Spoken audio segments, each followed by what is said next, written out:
오늘 아침에 주신 하나님 말씀은 구약성경 역대상 5장 1절로 26절 말씀입니다. 구약성경 역대상 5장 1절로 26절입니다. 한 목소리를 합독해서 읽겠습니다.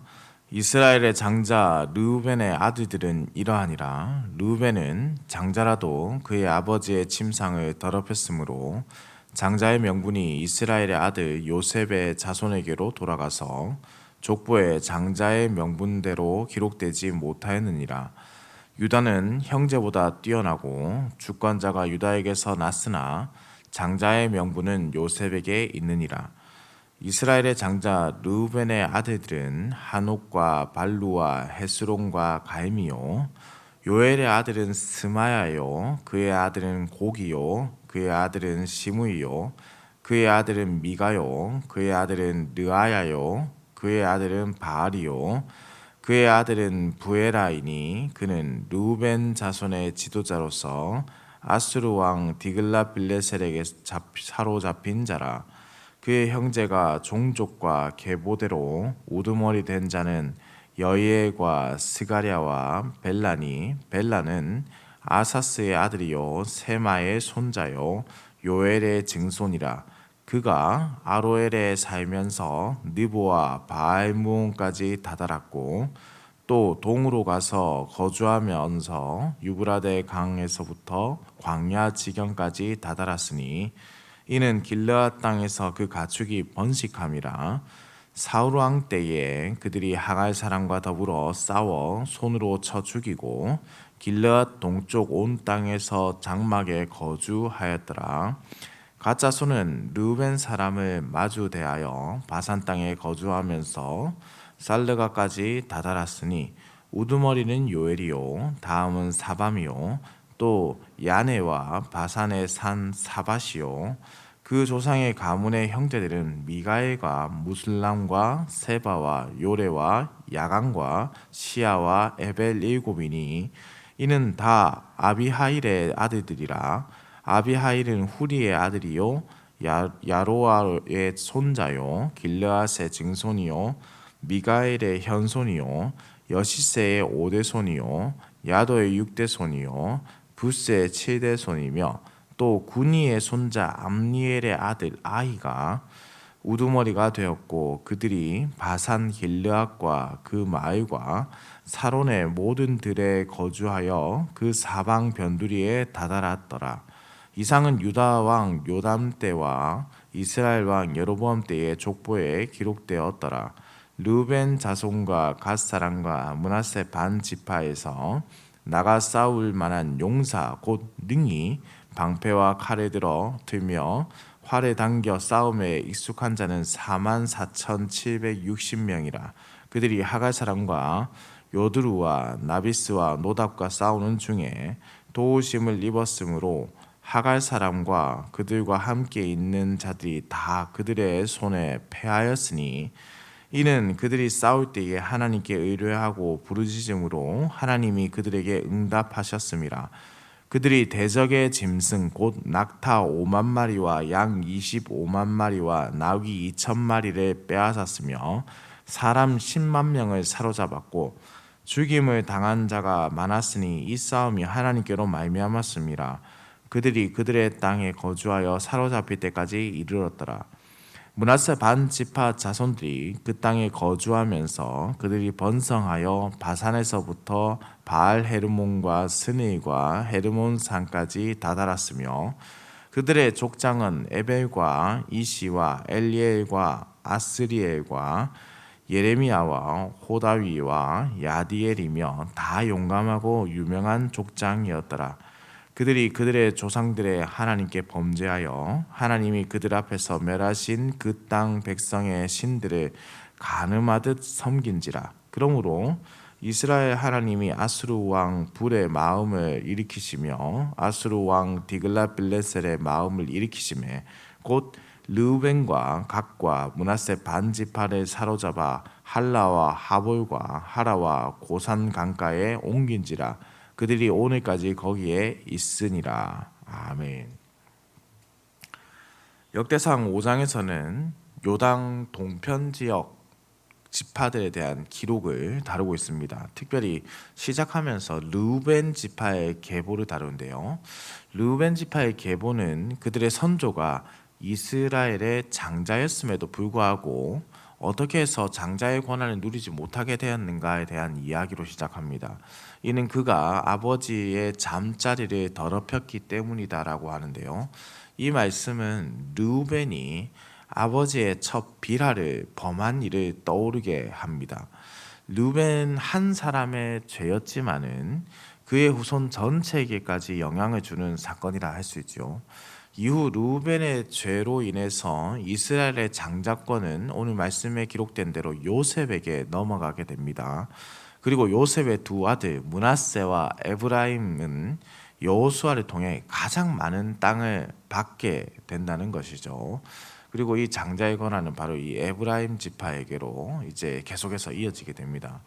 또한 모든 특권이 요셉의 자손에게만 주어진 것은 아니다라고 이어서 설명하는데요. 유다 지파도 특별한 하나님의 은총을 입었다라고 되어 있습니다. 그는 순서상 네 번째 아들이었으나 둘째와 셋째였던 시므온과 레위가 루이 디나의 일로 세겜 사람들을 속여서 그들을 살해했기 때문에 넷째 아들인 유다에게 장자권에 돌아가게 됩니다. 그러나 넷째 아들인 유다에게 장자권이 돌아가야 했지만 장자권은 이미 요셉에게 주어졌기 때문에 역대기 저자는 유다가 누린 축복에 대해서 기술함으로 그에게 대한 대신해서 큰 복이 주어졌음을 알려줍니다. 첫째는 다른 형제 지파들보다 크고 번성하였다라는 것이고, 두 번째는 유다 지파를 통해서 지도자가 태어났다는 점이며, 바로 다윗 언약, 다윗 왕조를 두고 하는 말씀으로 이를 설명하고 있습니다. 실제 이 사건을 통해서 이제 유다의 지파를 통해서 예수 그리스도께서 오시게 되는데요. 사실은 창세기 38장과의 연관선상에서 이것을 또한 이해해야 합니다. 유다와 다말의 사건은 희생에 대해서 알려주는 사건으로서 그 희생과 섬김의 정신을, 그리고 아들을 사랑하는 아버지의 마음을 깨달게 된 이 유다가 극적인 회심을 하게 되는 사건이고, 또 그를 통해서 이제 변화된 형제들의 모습이 나타나게 되고요. 그것을 보면서 요셉의 모든 분노와 증오의 마음이 이제 사라지고 아버지를 만나게 되는 은혜를 누리게 되는 사건까지 이어지게 됩니다. 그래서 이 유다의 희생은 결국에는 악을 범한 그가 회심하게 되는 사건을 다룬 38장의 기점으로 해서 이제 이렇게 변화되는 모습을 보게 되는 것이죠.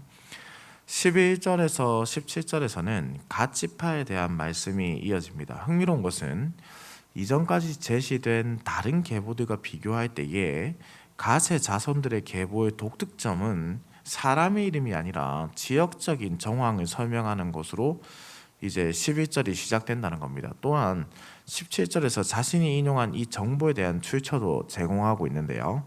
17절에 보시면 이상은 유다 왕 요담 때와 이스라엘 왕 여로보암 때의 족보에 기록되었더라라고 말씀하고 있습니다. 실제 성경에서 여기에 등장하는 인물이 다른 곳에서는 등장하지 않습니다. 곧 다른 정보를 성경에서 찾을 수 있다는 것은 또한 아쉬운 대목이라 할 수 있는데요. 그럼에도 성경은 이들의 이름을 기록하여서 그들의 정체성이 그들이 하나님의 백성이라는 점을 계속해서 되새겨 주는 것이죠. 너의 정체성은, 너의 조상들의 정체성은 하나님의 백성에 있다라는 겁니다. 이어 역대기 저자는 요단강 동쪽에 위치한 세 번째 지파인 이 므낫세 반지파에 대해서 언급하기에 앞서 동쪽 지파들이 연합하여서 이방인들과 전쟁한 이야기를 지금 다루고 있습니다. 하갈 사람은 모압과 에돔, 이스마엘 사람들과 함께 요단강 동편에 거주했던 이스라엘의 원수라고 할 수 있는데요. 저자는 적의 수를 말하고 있지는 않지만은 전쟁에서 빼앗은 노획물이 낙타가 5만 마리, 양이 25만 마리, 나귀가 2천 마리, 그리고 사로잡은 사람이 10만이라는 점에서 적의 규모가 상당히 컸다는 것을 알 수가 있습니다. 르우벤, 갓, 므낫세 세 지파가 연합하여서 47,060명의 군사로 승리를 하게 된다는 것은 하나님의 도우심으로 가능한 것이죠. 사로잡은 자가 10만인데 연합하여 나온 군사가 44,760명입니다. 두 배가 넘는 숫자를 사로잡았다라는 것은 그 이상의 숫자로 싸웠다는 것이고, 그러니 이 모든 전쟁은 하나님의 도우심이 없이는 불가능했다라는 것이죠. 그래서 20절에 보시면은 도우심을 입었으므로라고 기록하고 있고, 22절에서도 이 싸움이 하나님께로 말미암았음이라라고 기록하고 있습니다. 전쟁에 능하신 하나님이 주시는 승리는 주께 부르짖는 자에게 주어진다는 점을 우리는 또한 기억해야 하겠습니다. 이후 므낫세 반지파의 계보가 나오는데요, 상당히 앞선 지파의 계보들보다 부실한 느낌을 받습니다. 저자는 므낫세 반지파가 차지한 땅을 간략하게 요약하는 데 그칩니다. 이후 계보로 7명의 우두머리들을 기록하고 그들을 향해서 용감하고 유명한 족장이었다라고 말씀합니다. 다만 므낫세 반지파는 요단강 동편 북쪽 지역을 거의 다 차지하게 되는데요, 이는 므낫세에게 준 요셉의 예언이었죠. 창세기 49장 22절에 보시면 무성한 가지가 담을 넘었다라는 표현이 있습니다. 그래서 그 말씀을 이루는, 복을 이루게 되는 모습을 보여준다고 할 수 있겠습니다. 세 지파는 힘을 합쳐서 하나님의 도우심으로 대적들을 물리쳤습니다. 이제 그들은 하나님의 말씀에 따라 살아가면 되는 것이죠. 그러나 안타깝게도 오늘 본문의 마지막 말씀은 하나님을 배반하고 우상을 따르는 악한 일을 떠오르게 합니다. 하나님의 말씀대로 살 것인가? 그렇지 않을 것인가? 신명기 전체의 핵심 주제가 역대기로 이어지는 것이죠. 생명과 사망과 복과 저주가 눈앞에 있습니다. 주님의 도우심을 경험한 세대가 악을 선택하지 말 것을 우리는 다시 한번 깨닫게 된다 할 수 있겠습니다.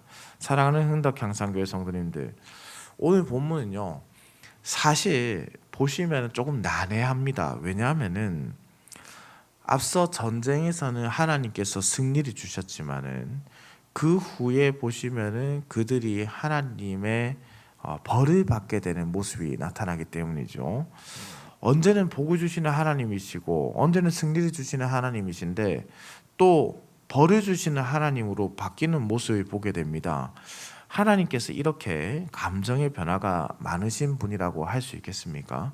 그러면서 어떻게 신실하신 하나님의 속성을 말할 수가 있을까요? 사실은 오늘 말씀이 이 므낫세 반지파의 족보도 위치상 조금 이상하지 않습니까? 다 설명하고 있다가 전쟁에 승리하게 하신 하나님을 가르쳐 주다가 갑자기 므낫세 반지파의 족보 돌아갔다가 다시 그들의 말로가 우상 숭배로 변화되었다라고 또 전환되고 있습니다. 승리 뒤에 그들이 그러나 이렇게 살았다라고 바로 이어서 말씀할 수 있겠으나 므낫세 반지파를 그 사이에 넣으면서 잠시 그 내용을 쉬어가게 하는 것이죠. 왜냐하면 우리도 그렇듯 구약학자들은 지금 이 말씀을 볼 때에 하나님이 이렇듯 변화를 자주 하시는 분이신가라는 오해를 미연에 막기 위해서입니다. 사랑하는 성도님들, 하나님은 신실하신 분이십니다. 다만 우리가 하나님의 말씀을 선택하지 않는 모습이, 그 모습이 계속해서 하나님이 아니라 악을 선택하기에 하나님께서는 가장 좋은 것을 주시기 때문에 그 좋은 것은 하나님께로 돌아오는 것을 만드는 것이라 할 수 있겠죠. 만일 하나님께서 우리에게 가장 좋은 것을 주신다고 말씀하면서 죄악을 범하는 그 모습을 그대로 지켜보고만 계시고 방관하신다면 공의롭고 정의로운 하나님이 선을 행한다고 말씀할 수 있겠습니까? 그렇지 않다는 것이죠. 우리 앞에는 승리의 함성이 가득한데 어느 순간 우리가 악한 것만 선택하는 것은 아닌지 돌아보게 됩니다. 주님을 선택하고 주님의 도우심을 구하는 성도님들이 되시기를 소망합니다. 우리의 전쟁은 우리에게 속한 것이 아니라 하나님께 속해 있습니다. 하나님이 모든 전쟁을 승리하게 하실 뿐만 아니라 우리의 연약함 또한 강함으로 바꾸시고, 때로는 우리에게 매를 들어서라도 우리를 하나님의 품으로 다시금 돌아오게 합니다. 그것이 생명의 길이기 때문에 그렇습니다. 그것이 생명이기 때문에, 그것을 벗어나서는 죽음밖에 없는 것이기 때문에 하나님은 그렇게 선을 행하시는 것이죠. 우리 앞에 있는 모든 길을 전지전능하신 하나님은 이미 알고 계십니다.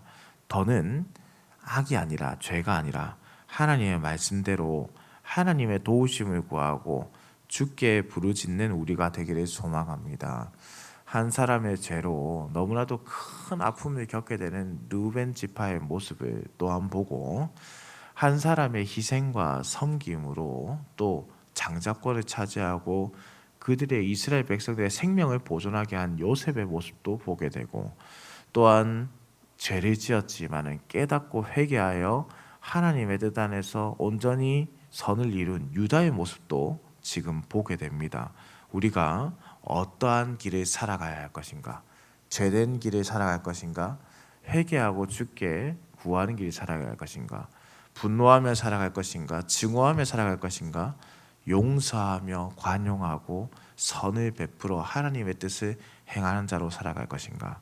우리의 모습 속에 언제든 하나님 향한 이러한 고민들과 기도들이 가득하길 바라면서, 동시에 주께서 우리를 도우신다, 주께서 우리와 함께 하신다, 주께서 승리하게 하신다는 믿음의 확신을 가지고 오늘 하루 살아내는 은혜가 있기를 우리 주님의 이름으로 축원합니다.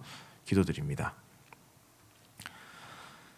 온 세상의 창조주이시며 만유의 주제이신 살아계신 우리 하나님 아버지, 하나님께서 우리를 지켜주시고 이곳으로 불러주시니, 또한 주께 기도하고 주의 말씀을 깨닫게 하시니 감사와 찬송을 올려드립니다.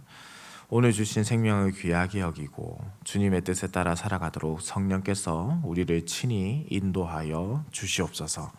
하나님 아버지, 바라옵고 원하옵기는 주께서 우리를 긍휼히 여기시어 우리가 언제든 주를 선택하고 주님의 도우심을 구하는 겸손함을 가질 수 있도록 인도하여 주옵소서. 죄를 선택하거나 교만하여서 나의 힘으로 하나님의 것이 아닌 다른 것으로, 하나님의 능력이 아닌 다른 것으로 상황을 해결하지 않게 하시고 오직 주님의 도우심을 바라며 그 은혜를 구한 인생이 되게 하여 주시옵소서. 하나님 아버지, 지난 장마로 인해서 수해를 입은 사람들이 너무나 많이 있습니다.